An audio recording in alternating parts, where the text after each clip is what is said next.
Aujourd'hui, c'est un événement qu'on co-organise, donc le projet RECOS de la Commission de l'océan Indien et le consortium Dynamia et OIF pour rassembler des acteurs, des associations, des ONG, des autorités locales qui œuvrent pour la conservation des zones côtières.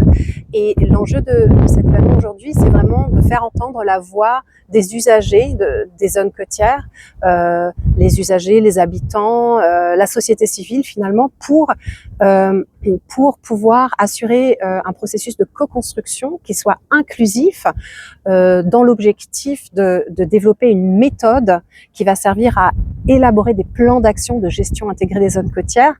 On a une façon de gérer les zones côtières qui est un peu fragmentée, sectorielle.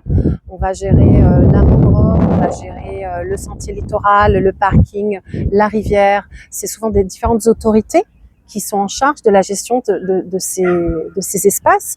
Et en fait, ce qu'il faut comprendre, c'est que chacun de ces espaces ne peut pas être géré indépendamment de l'autre, parce qu'ils sont tous connectés. De la même façon qu'une goutte d'eau va tomber en haut de la montagne, elle va transiter par tous ces espaces, la rivière, le village, jusqu'à la mer.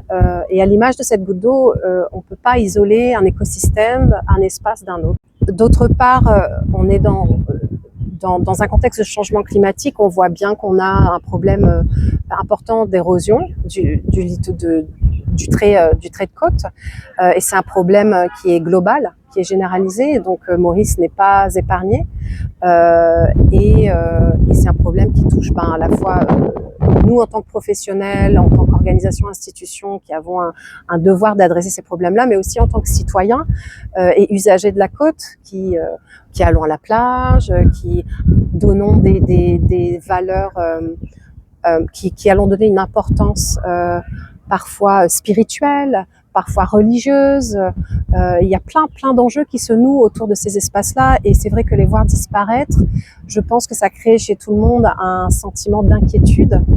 Donc c'est pourquoi je pense qu'il faut que tout le monde réussisse à œuvrer ensemble pour mitiguer un peu tous ces impacts et tous ces risques qui pèsent sur les zones côtières.